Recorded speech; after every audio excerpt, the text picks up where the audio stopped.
ikatan antara aku dan guruku, dan tak ada yang dapat memisahkan itu. Kau tembus dinginnya pagi dan pekatnya malam. Kau berkorban demi anak didik yang kau sayang. Assalamualaikum warahmatullahi wabarakatuh. Waalaikumsalam warahmatullahi wabarakatuh. Baiklah Pak Dedi, Bu Epa. Ya, Pak Ben. Hari ini kita akan melaksanakan coaching, yang mana dalam kegiatan kita kali ini saya selaku observer Wendri Gusti, dan pada kegiatan kali ini juga Pak Dedi sebagai coach dan Bu Epa sebagai coaching. Pada kegiatan kali ini, dalam kegiatan kita kali ini itu ada yang menjadi penilaian acuan kita dalam kegiatan, yaitu adanya kompetensi yang harus kita kembangkan nantinya, baik melalui alur tirta, yang mana kegiatan kita kali ini bertujuan untuk mencari solusi terhadap permasalahan yang dialami oleh Bu Epa. Menurut Pak Dedi, kira-kira kompetensi apa yang ada pada alur tirta itu? Untuk coach di sini, kompetensi yang dimiliki seorang coach itu yang pertama tentu seorang coach itu hadir secara penuh dalam pelaksanaan coaching, Ya. kemudian menjadi pendengar aktif. Kemudian yang ketiga adalah di sini tentu seorang coach mampu menghadirkan kalimat-kalimat atau pertanyaan-pertanyaan yang berbobot, yang mana nantinya pertanyaan yang berbobot tersebut bisa menggali atau memunculkan nantinya ide-ide yang belum terbayang oleh coach nantinya. Maka dari pertanyaan yang berbobot ini insya Allah akan tergambar Gitu ya Pak Dedi ya. Dari ketiga kompetensi ini, kira-kira kompetensi mana yang spesifik yang akan Pak Dedi kembangkan nantinya? Kompetensi yang akan saya kembangkan di sini saya selaku coach, yaitu tentunya saya berharap di sini diri saya mampu nantinya untuk menghadirkan pertanyaan-pertanyaan yang berbobot ya, Pak Wen. Ya, kemudian dari pertanyaan yang berbobot tersebut tentu saya berharap coach saya atau yang bermasalah nantinya mampu dia menggali potensi yang ada dalam dirinya, kemudian mampu nantinya memecahkan permasalahan yang ada dalam dirinya dengan pola pemikiran yang timbul dari pertanyaan yang berbobot yang akan diajukan nantinya. Ya, dari kompetensi tersebut, kira-kira apa indikator keberhasilan yang Pak Dedi capai nantinya? Ya. Kalau di sini Pak Wendri, saya selaku coach di sini, indikator ketercapaian saya tentu apabila coach saya nantinya mampu memecahkan permasalahan yang dia hadapi dengan kompetensi yang ada dalam dirinya sendiri. Ya, betul ya. Ya. Jadi kita langsung saja tadi ya. Silakan Pak Dedi sama Bu Epa. Ya. Terima kasih banyak Pak Wen. Bagaimana kabarnya Bu Epa? Alhamdulillah baik Pak Dedi, sehat. Alhamdulillah kalau begitu. Sangat bersyukur kita diberi kesehatan oleh Allah Subhanahu wa taala. Kemudian Bu Epa di sini dalam proses kegiatan kita ini, kegiatan coaching ya Bu Epa ya. Ya. Tentu Bu Epa di sini selaku coach tentu memiliki beberapa yang dibawa di sini ya, tentang permasalahan atau yang lainnya yang dihadapi. Kira-kira apa permasalahannya Bu Epa di sini? Ya. Terima kasih Pak Dedi karena Bapak sudah mau meluangkan waktu untuk saya Ya. mendengarkan permasalahan atau cerita yang akan saya ceritakan kepada Pak Dedi. Ya. Dan ini sangat penting sekali bagi saya karena permasalahan ini mungkin sangat berpengaruh pada pembelajaran yang akan saya lalui. Ya. Ya, permasalahannya begini Pak, kita sudah 2 tahun lebih mengalami COVID-19, Yeah. masa pandemi. Nah, di masa pandemi ini anak-anak kan tidak ada belajar di sekolah, yaitu belajar secara daring tanpa melalui tatap muka. Nah, COVID sudah berlalu, kemudian tibalah waktunya kembali anak-anak ke sekolah seperti biasa. Nah, di sini saya menimbulkan beberapa masalah. Yang pertama Pak, anak-anak ini setelah kembali belajar tatap muka setelah 2 tahun lebih mengalami pandemi, tidak ada lagi punya semangat untuk belajar, tidak ada lagi punya antusias. Mereka lebih banyak memainkan gadgetnya karena mungkin diizinkan dulu ketika pandemi menggunakan gadget. Maka sekarang anak-anak itu lebih cenderung tidak mempedulikan pembelajarannya. Nah, dengan persoalan yang seperti ini terkadang juga berimbas kepada diri saya sendiri sebagai guru. Kenapa? Saya kehabisan cara. Kemudian melihat anak tidak semangat, sudah saya lakukan motivasi, ternyata tidak berhasil. Saya merasa sedikit kecewa, bukan sedikit lagi ya, mungkin kecewa karena sebelum pandemi ya saya tidak seperti ini, tiba-tiba anak ini sudah seperti ini. Nah, ini menjadi beban bagi saya Pak Dedi, dan saya rasa persoalan ini mungkin untuk saya berbagi, mungkin Pak Dedi lah orangnya yang mungkin bisa saya ceritakan persoalan saya ini. Gitu ya Bu Eva ya. Iya. Baik, di sini mungkin kita akan menggali lebih dalam lagi tentang permasalahan Bu Eva ini ya. Kira-kira Bu Eva di sini dari percakapan kita pada hari ini, tentu Bu Eva ada harapannya. Kira-kira apa yang Ibu Eva harapkan dari percakapan kita pada hari ini? Iya, tentu saja Pak Dedi, saya menemui Pak Dedi punya tujuan dan harapan. Yang terutama sekali harapan saya adalah dengan menemui Pak Dedi, mudah-mudahan saya bisa mendapatkan solusi atau mungkin saya bisa menemukan solusi untuk permasalahan terhadap anak-anak saya ini. Bagaimana anak-anak ini bisa kembali seperti awal sebelum adanya pandemi. Itu tujuan saya, harapan saya di sini Pak. Ya, tujuannya sangat mulia, tetap semangat selalu. Dan di sini bisa kita wujudkan bersama ya. Kemudian Bu Eva di sini setelah Bu Eva menyampaikan tadi tujuannya dan apa permasalahannya di sini, tentu di sini spesifiknya situasi yang Bu Eva hadapi di lapangan seperti apa? Iya, gini Pak Dedi. Setelah masa pandemi saya tidak pernah ketemu dengan anak-anak ini. Kemudian sekarang sudah tetap muka kembali, saya bertemu. Nah, saya kaget sekali dengan situasi yang ada sekarang. Dulu ketika saya masuk, anak-anak ini siap untuk belajar, kemudian siap mendengarkan pembelajaran. Sekarang tidak, sudah berkali-kali kita memberikan instruksi, tidak didengar. Mereka lebih peduli dengan gadgetnya, bermain game. Jadi ini membuat saya depresi juga karena apa? Anak-anak ini seolah-olah tidak peduli dengan gurunya, tidak peduli dengan pembelajarannya. Itu keadaan yang saya alami sekarang ini Pak. Begitu ya Bu Eva. Iya. Jadi di sini setelah keadaan yang Bu Eva alami seperti yang Ibu Eva ceritakan tadi, kurangnya minat peserta didik terhadap pembelajaran, mungkin di sini Bu Eva menganggap tadi yang diceritakannya itu karena COVID-19 ya, seperti yang Ibu Eva ceritakan tadi. Kemudian apa kira-kira pengaruh lain menurut Bu Eva yang menyebabkan anak-anak seperti itu? Iya. Mungkin ini menurut analisa saya nih Pak Dedi ya.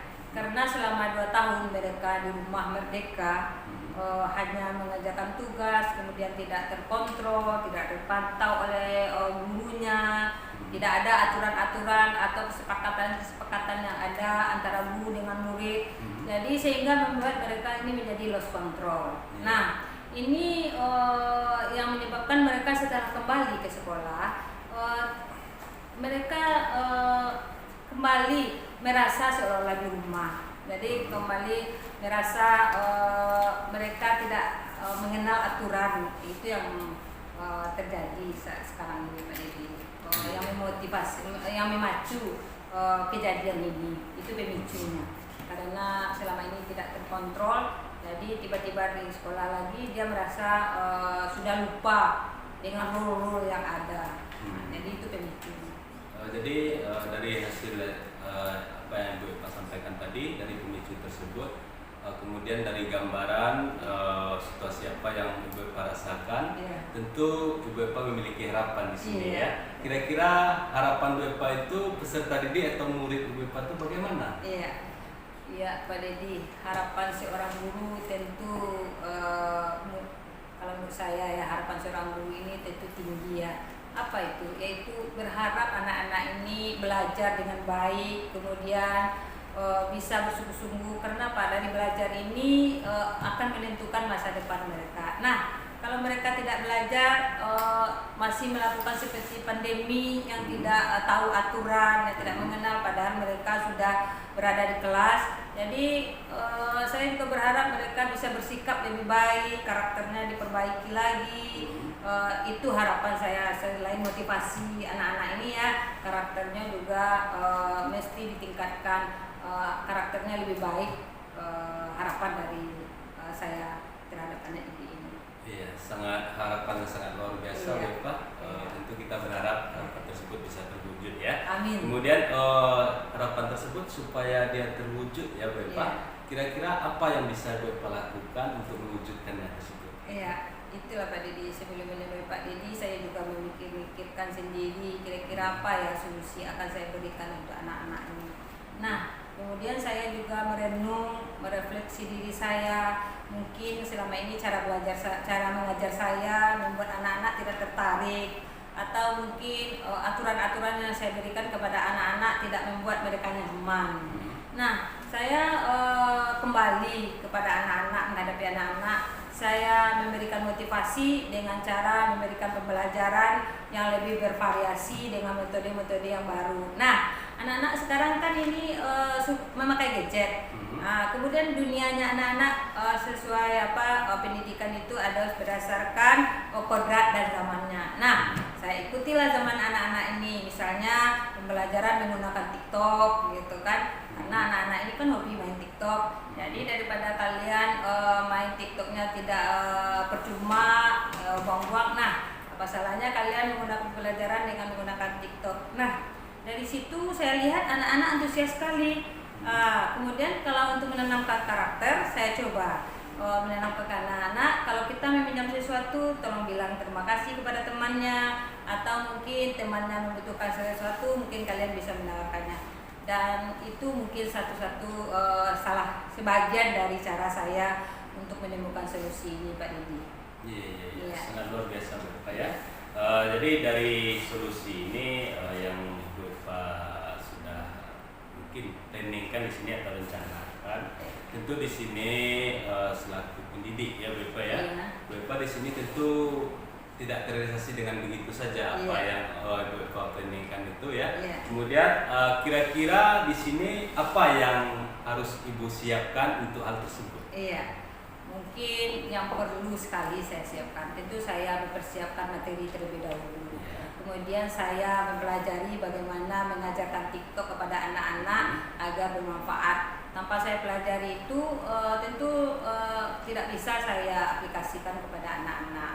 Nah, yang pertama sekali tentu saya mempersiapkan bahan-bahan pembelajaran saya, materi-materi pembelajaran saya, kemudian media-media yang akan saya pakai. Itu mungkin salah satunya. Mungkin materi-materinya bisa menggunakan fokus pembelajarannya menasah anak-anak. Kemudian saya akan memberikan ice breaking yang membuat anak lebih menarik lagi. Itu Bapak, dari apa yang disampaikan tadi Bapak ya, suatu persiapan yang sangat luar biasa ya untuk mengembalikan daya belajar peserta didik untuk lebih fokus belajar. Yang mana tadi Bapak mengatakan dengan TikTok dan kemudian dengan bahan atau materi ajar yang memvariasikan berbagai macam media, sangat luar biasa di sini Bapak ya.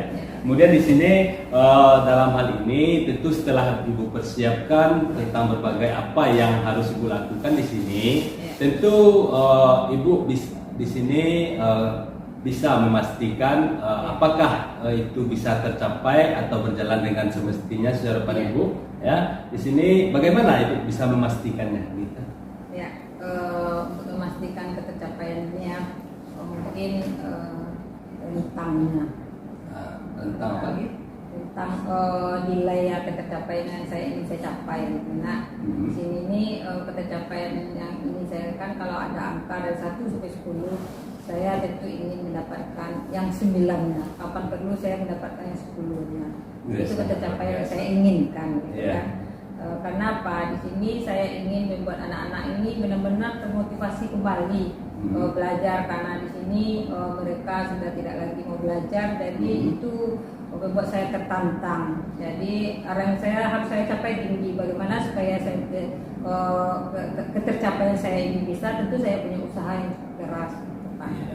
Luar biasa Bu ya, semangat yang timbul dalam diri Bu Epa luar biasa di sini.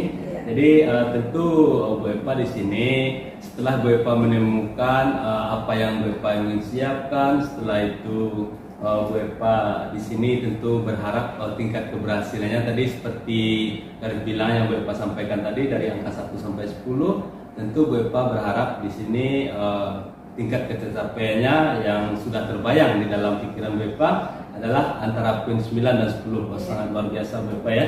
Kemudian di sini Bu Epa dalam hal ini untuk mencapai atau ketercapaiannya tersebut yang sesuai dengan Bu Epa harapkan di sini tentu ada suatu bentuk pergerakan atau yang akan Ibu lakukan. Kira-kira di sini setelah sesi ini apa yang akan Ibu lakukan untuk hal tersebut? Ya, yang akan saya lakukan yang pertama, yang tentu saja saya mempersiapkan diri saya, mempersiapkan apa yang akan saya lakukan itu materi, kemudian alat-alat yang akan saya pakai. Yang pasti tentu saya juga membutuhkan dukungan di sini. Nah, mungkin di sini dukungan yang saya dapatkan, yang saya butuhkan itu yang terutama sekali dari pimpinan saya, kepala sekolah yang ingin menyediakan sarana prasarana yang ada.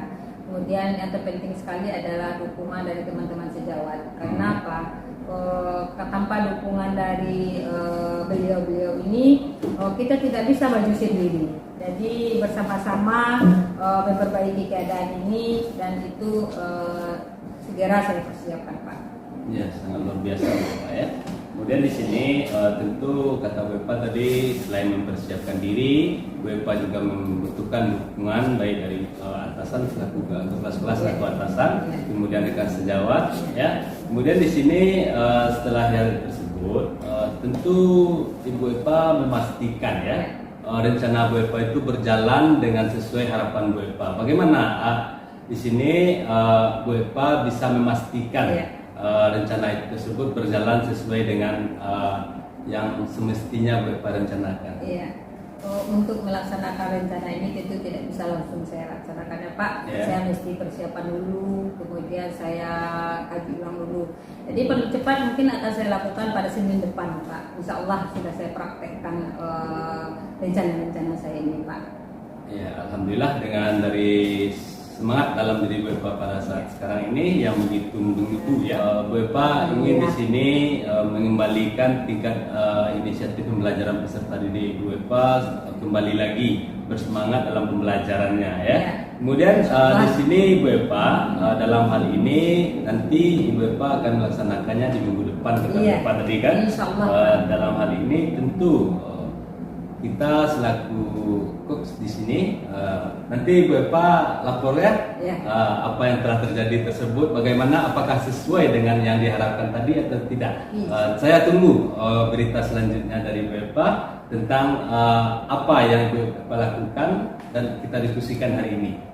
Insya Allah Pak, saya setelah saya eksekusi kegagalan atau keberhasilan saya capai akan segera saya laporkan kepada Bapak, beritahu Bapak. Karena pada hari ini diskusi coaching saya ini benar-benar akan hati saya. Karena apa-apa selama ini yang menjadi keraguan-keraguan saya dengan berbicara kepada Bapak, saya merasa termotivasi kembali. Semangat saya menjadi lebih kuat lagi untuk melakukan hal ini Pak. Ya, sangat luar biasa Bu Epa. Kemudian Bu Epa di sini Bu Epa telah menemukan apa yang harus Bu Epa lakukan dan motivasi dalam diri Bu Epa pun telah timbul ya. Kemudian di sini Bu Epa dalam pembicaraan kita hari ini apa yang dapat kita kesimpulan? Ya, kesimpulan hari ini Pak, alhamdulillah saya merasa senang. Kemudian apa yang menjadi rencana saya tidak hanya saya pendam sendiri, bisa saya ceritakan kepada Bapak. Kemudian saya bisa menemukan solusi-solusi permasalahan saya hadapi. Harapan saya juga semoga semua yang saya rencanakan ini bisa tercapai sesuai dengan keinginan saya. Pak. Alhamdulillah, luar biasa. Dan juga terima kasih Bapak sudah mau membenarkan ceritakan saya ini. Alhamdulillah, sama-sama Bu Epa. Mudah-mudahan apa yang kita bicarakan hari ini terrealisasi berfungsi dengan sebagaimana mestinya, dan proses pembelajaran di kelas Bu Eva itu kembali bahwasanya peserta didik Bu Eva itu kembali bersemangat dan lebih kompetitif nantinya dan memiliki daya juangnya untuk belajar lebih tinggi. Insyaallah. Alhamdulillah. Ya, Pak. Baik, Bu Eva. Ya. Ada lagi yang ingin dibicarakan? Saya rasa cukup Pak. Bapak sudah meluangkan waktu. Terima kasih. Alhamdulillah. Iya. Sama-sama. Saya juga mau izin Pak mau mengajar ke kelas selanjutnya. Ya, semangat, tetap Ya. semangat Bu Eva. Terima kasih Ya. Pak. Baik Bu Eva. Iya. Terima kasih. Ya, itulah praktek coaching yang dilakukan oleh Bapak Dedi selaku coach dan Bu Eva sebagai coaching. Dalam praktek coaching tadi mungkin pelaksanaannya sudah sesuai dengan alur kita, yang mana sudah terlihat adanya tujuan, ada identifikasi terhadap suatu masalah yang dalam Bu Eva, serta ada rencana aksi, serta diakhiri dengan adanya tanggung jawab terhadap permasalahan yang terjadi pada Bu Eva tadi. Pak Dedi, Ya, Pak Ben. sesuai dengan proses coaching yang Pak Dedi lakukan, Ya. kira-kira apa hal yang sudah Pak Dedi lakukan tadi yang menjadi indikator ketercapaian pengembangan yang Pak Dedi inginkan?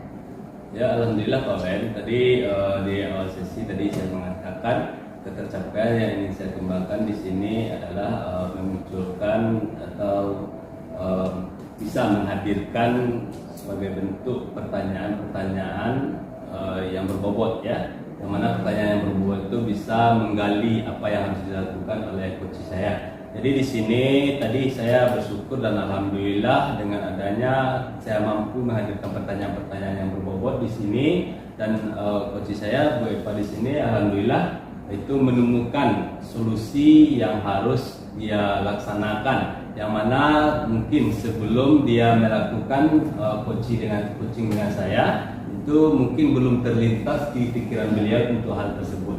Jadi dengan adanya pertanyaan-pertanyaan yang berbobot yang hadir tadi, alhamdulillah saat ini sudah tergambar apa yang harus dilakukan Bu Eva dan apa saja yang harus disiapkannya dan siapa saja yang akan dia libatkan nantinya. Apa yang sudah dikembangkan tadi ya Pak Dedi ya? Ya, alhamdulillah Bu. Ya, kira-kira terhadap kompetensi tadi, kompetensi mana saja yang ingin Bapak Dedi kembangkan lebih lanjut terkait pelaksanaan coaching ini? Ya, dari 3 kompetensi tadi, yang pertama adalah kompetensi coach itu yang yaitu bisa hadir penuh, ya. Ya. Kemudian yang kedua bisa menjadi pendengar yang aktif, ya. Kemudian yang ketiga adalah di sini mampu menghadirkan pertanyaan-pertanyaan yang berbobot. Kemudian di sini tentu saya selaku coach di sini akan terus mengasah kemampuan saya. Yang pertama itu kemampuan yang ingin saya kembangkan lagi secara khusus adalah bagaimana saya bisa lebih lagi untuk hadir di tengah-tengah coach saya, menjadi memiliki kehadiran yang begitu penuh sehingga menimbulkan suatu semangat dan coach saya merasa dihargai, ya. Kemudian di samping itu saya juga secara umum akan terus mengasah kemampuan kompetensi coach saya dari ketiganya. Mungkin tanpa kita mengasah kemampuan kita untuk selanjutnya tentu tidak begitu bisa kita dapat merealisasikan kompetensi coach itu sendiri.